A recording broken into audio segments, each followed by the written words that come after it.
Hello, मैं Ajay Singh, chemistry teacher. अभी मैं आपके समक्ष एक इम्पोर्टेंट केमिस्ट्री में रिएक्शन लिखने बताऊंगा। इसको बोलते हैं आयनिक फॉर्म में केमिकल इक्वेशन को लिखना। समझिए, आयनिक इक्वेशन कैसे लिखते हैं। Ionic equation at first you have to see that sodium chloride react with AgNO3 silver nitrate और silver chloride and sodium nitrate। अब आपके मन में ये आया है कि सोडियम क्लोराइड कहाँ से आया है, तो इसके विषय में आप पहले ही जानते हैं, बहुत सेवन क्लास से ही पढ़ रहे हैं। Sodium hydroxide and HCl react करके सोडियम क्लोराइड एंड वाटर देता है। यही बात, यह जो इक्वेशन है यह मोलेकुलर फॉर्म है, मोलेकुलर फॉर्म। और इसमें कुछ ऐसे सब्सटेंस, कुछ केमिकल ऐसे हैं जो स्ट्रॉन्ग इलेक्ट्रोलाइट्स हैं और कुछ जो है वीक इलेक्ट्रोलाइट है। कुछ वाटर में सोल्यूबल होता है, कुछ इनसोल्यूबल होता है। तो प्रायः जो कोवलेंट कंपाउंड होता है, कोवलेंट कंपाउंड ये वाटर में इनसोल्यूबल होते हैं। Covalent compound be completely insoluble in water.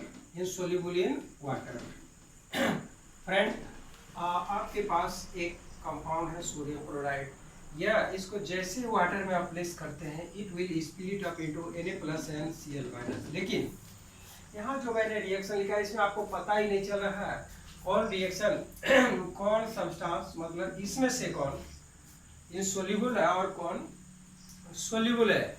किसका आयन बन सकता है, किसका आयन नहीं बन सकता है। Which substance or which chemical substance can be completely split up in their aqueous solution or be separate into their constituent ion after dissolving in water।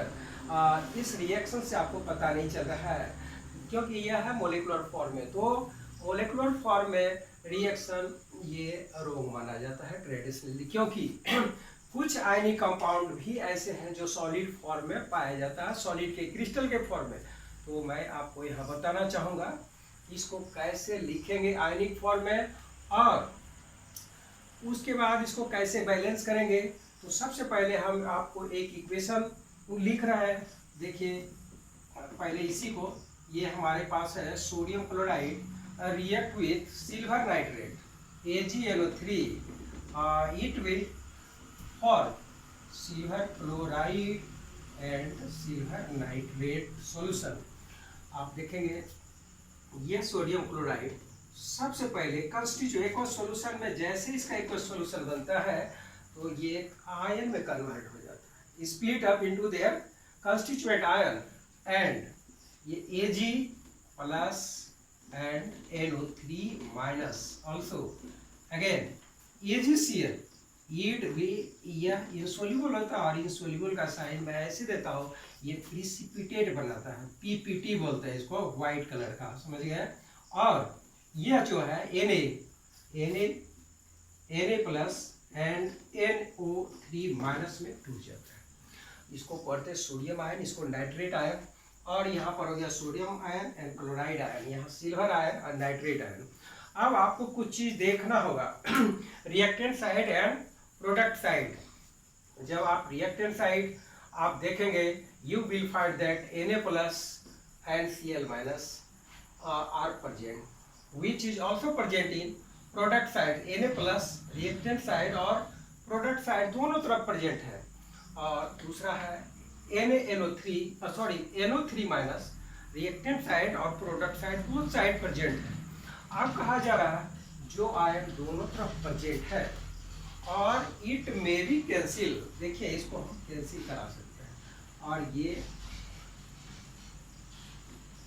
आप इसको नहीं, देखिए ये हो गया NaNO3, यहाँ भी है, ये कैंसिल हो गया। जो आता, अब यहाँ पर एक वर्ड आता है स्पेक्टेटर आयन का, आपके मन में ये बैठ जाना चाहिए, स्पेक्टेटर आयन।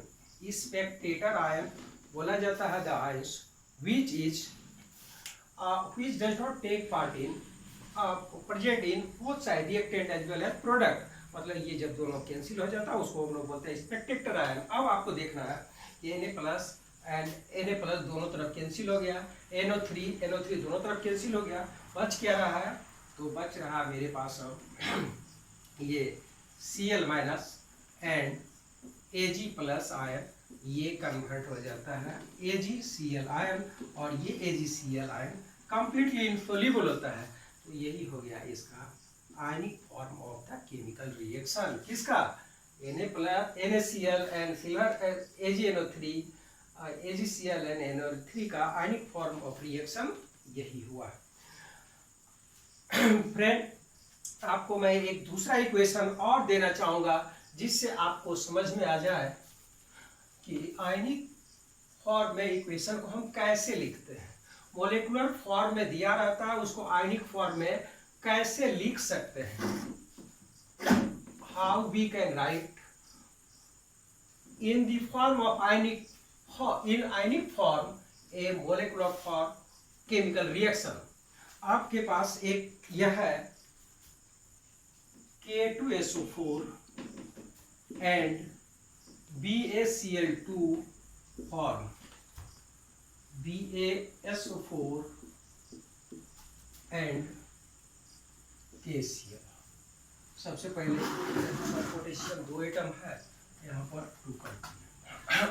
अब देखिए आपका इक्वेशन बैलेंस हो गया ऐसे ही, लेकिन यह है मोलेकुलर फॉर्म, यह मोलेक्यूल के फॉर्म, मोलेकुलर फॉर्म इसको मुझे लिखना है आयनिक फॉर्म में। तो आयनिक फॉर्म में आपको देखना है कि आयनिक कंपाउंड सबसे पहले ये टूटेगा मतलब to be split up in their aqueous solution into their constituent ion K2K+ SO4- and Ba+2+2Cl-। Arrow sign, जिसका देखिए ऐसा साइन दिया है और यह बनाता है पीपीटी, व्हाइट पीपीटी दही के जैसा सब्सटेंस बन जाता है आफ्टर केमिकल रिएक्शन। तो ये वैसे ही रहेगा, यही इसमें दिखाना है अंतर। यह इनसोल्यूबल होता है, इनसोल्यूबल, इसी को पीपीटी बोलते हैं, प्रिसिपिटेट, इसको अवक्षेप बोला जाता है, जो रिएक्शन के क्रम में वेसल्स के बॉटम में सेटल डाउन हो जाता है। और दूसरी बात, यहाँ पर आपके हैं 2KCl, तो ये 2K+ 2Cl-, यह बन रहा। अब मैं देखूंगा स्पेक्टेटर आयन, मतलब जो आयन तो दोनों तरफ प्रेजेंट हो, और तो दोनों तरफ यहाँ पर है 2K+ और प्रोडक्ट साइड 2KCl और 2K+ और फिर 2Cl, ये कैंसिल हो गया। अब हमारे पास देखेंगे रिएक्टेंट साइड जो आयन बच रहा है, तो बच क्या रहा है आपके पास, यहाँ पर बच रहा है Ba+2, मतलब बेरियम आयन इसको बोलते हैं, और ये हो गया SO4-2, तो ये पॉजिटिव रेडिकल और नेगेटिव रेडिकल, और ये बनाता है BaSO4, और यह है आपका आयनिक form of the molecular form of K2SO4 BaCl2 BaSO4 and 2KCl, इसका आयनिक फॉर्म में ये रिएक्शन है। एक रिएक्शन मैं आपको और देना चाहूँगा, आप इसको आसानी से बना लेंगे, बहुत इजी है। देखिए, और मुझे लगता है कि अगर अच्छी तरह से ध्यान से देख लेंगे तो आपको फिर कभी दिक्कत नहीं होगी, और इसके बिना बहुत जगह मिस्टेक हो जाती है। अब हमारे पास एक इक्वेशन है, सोडियम हाइड्रोक्साइड का क्रिस्टल रिएक्ट कर रहा है हाइड्रोक्लोरिक एसिड से, and it will form sodium chloride plus H2O। इसको how we can write it in the form of ionic form. At first we know that NaOH will split up into Na+ and OH-। OH- मतलब sodium hydroxide ion, और H+ hydronium ion and Cl chloride ion, ये बना रहा है आपको Na+ Cl ion plus H2O। चूंकि covalent compound और यह स्प्लिट अप नहीं होता, देयर कंस्टिट्यूएंट, चूंकि इसमें आयन दोनों कोवलेंट बोल रहे हैं। अब इसमें जो दोनों तरफ आयन है, Na+ इधर भी है Cl इधर भी है, तो अब आप देखिए यहाँ बच रहा OH प्लस H+, यह दोनों आयन आपस में कंबाइंड होके ये बनाता है H2O।